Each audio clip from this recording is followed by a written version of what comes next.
Okay, so our disorder is phobias, and, well, I'm Briley Walker. I'm Quin Gasper. And I'm Jackson Fergus. So as you can see, the definition of a phobia is an exaggerated, inexplicable, and illogical fear of a particular object or thing, situation. It's kind of, to other people it would seem over the top and too much,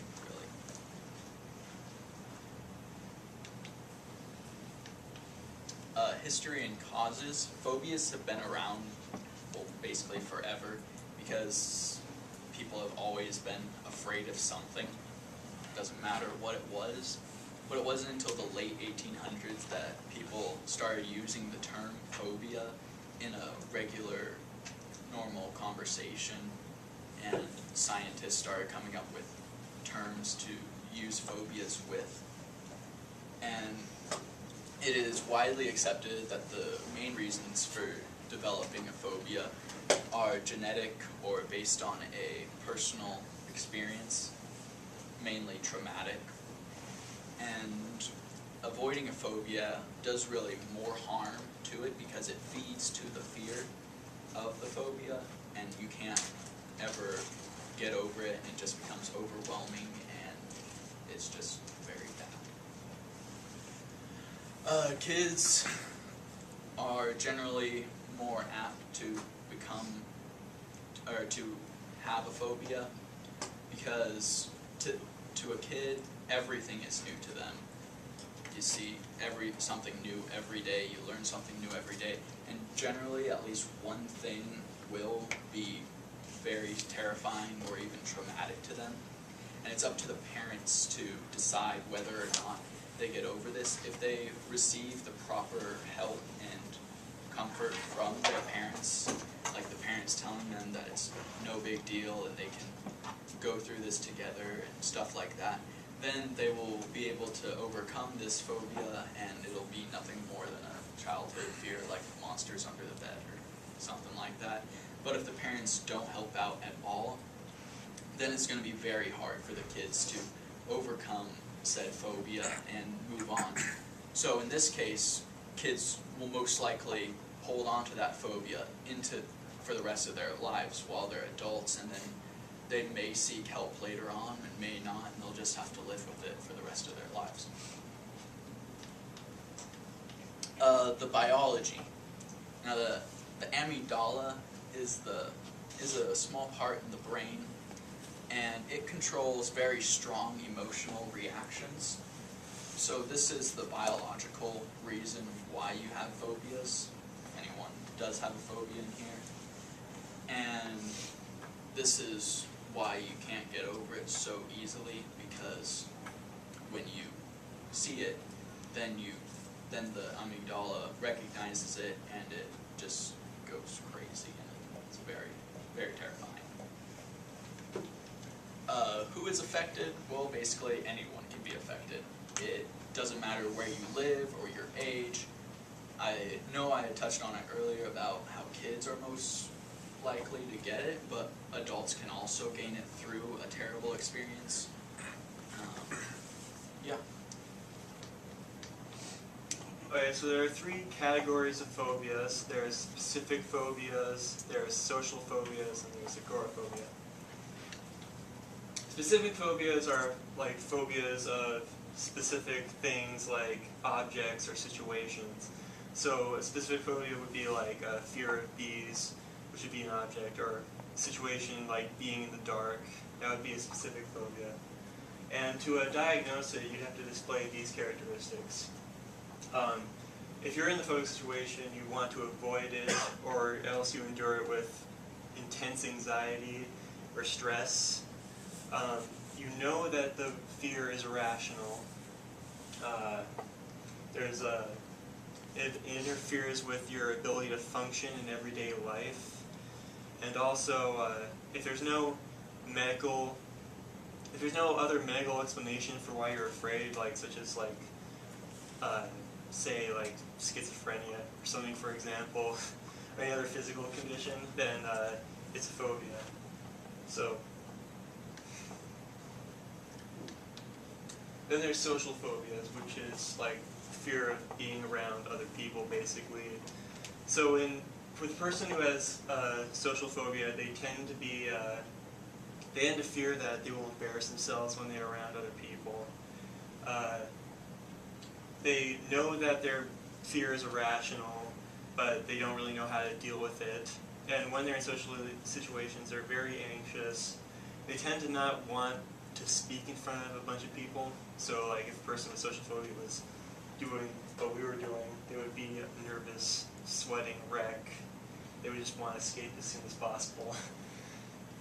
And avoiding these social situations significantly interferes with their life. So they can't go to work because they're so afraid of interacting with the coworkers, stuff like that.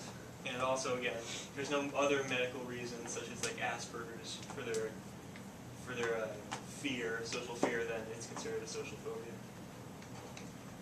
Then there's finally agoraphobia, which is where you're afraid of being in a place where escape would be difficult. People with this disorder they tend to stay in home or in a place that they consider safe because they want to be able to have help in case they have a panic attack.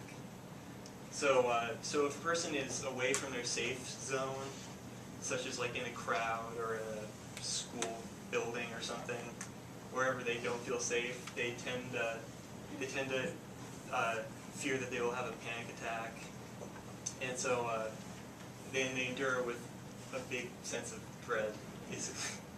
And lots of people have it so severe that they don't leave their house ever. And so they become housebound. And all of these phobias have common symptoms of a strong sense of panic and fear when they're confronting their phobic stimuli, rapid heartbeat, shortness of breath, trembling. They always want to get away or avoid it as much as possible. So now, we get to our example, Frank Reynolds. He's now 17 and no longer has a phobia, but as a young boy, he was just 7 years old when he had a traumatic experience with a cat. So, what happened was Frank here, 7 years old, just lying in the sandbox, basking up warm rays, and along comes this cat with rabies, and it's like, looks like a nice place to relieve myself. So it did, and this startled Frank, and he woke up, and that startled the cat, and that didn't turn out well because the cat lashed out and attacked him. And so there was, on top of the physical injury, also there was a lot of emotional scarring that occurred when this happened because he was not very well accustomed to cats. And so he went to the hospital, and he was better within a couple of days, but he became afraid of cats ever since that point. And so he would go to school, and kids would be doing show and tell, and there would be a cat up there, and he would be in the back just quaking with fear, and he usually tried to get out by excusing himself to the restroom or going somewhere else because it was just so uncomfortable to be near this phobia stimuli. And so it messed with his learning a lot, and he didn't want to go hang out with his friends that much. And so his parents were like, this isn't good, his grades are dropping, he's not hanging out with his friends because they have cats in their house. And so they took him to a psychologist who saved the day. So Dr. Messier, he helped them, and he's like, oh, it seems that Frank here has a phobia of cats because he's very uncomfortable around them, rapid heartbeat and breathing problems when they're around him. And so he decided that increasing the amount of interaction between Frank and cats that aren't dangerous or show that they're not a threat to him will help him. So there's therapy in that way. So it started out at first just with like pictures of cats, not the actual thing, until after a couple of months, Frank was comfortable having a cat in the home, in the same room even, and he wouldn't freak out. And so that was good for him. And now, today, he's a very successful young man, graduating in the top 10% of his high school's class.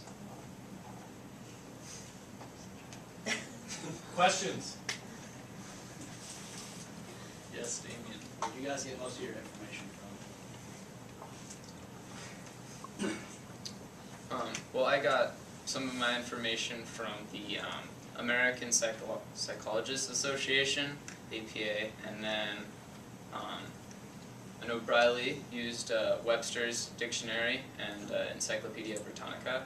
And most of my information came from the DSMIV handbook. Yeah, so we stuck the sources that we were pretty familiar with and that we knew were reliable. And also I had an article on phobias from the American Psychological Organization that I used as well. Any other questions? While you were researching, what were some of the more interesting phobias you came across? People are like scared of colors. Yeah, like There's a fear of chewing gum, which is a very interesting one. Cheeklophobia. Yeah, cheeklophobia. What made you guys choose like the fear of cats? Was it just something random or? Well, I was thinking that cats, there would be a lot of interaction in everyday life with cats, because cats are a very common household object in America. Not object, but, pet. And so, and also that cats can cause harm, although they're not the traditional, thing that people are afraid of, people are commonly afraid of the dark. So it's more of one of the rare ones, yeah. All right, let's give them a round of applause.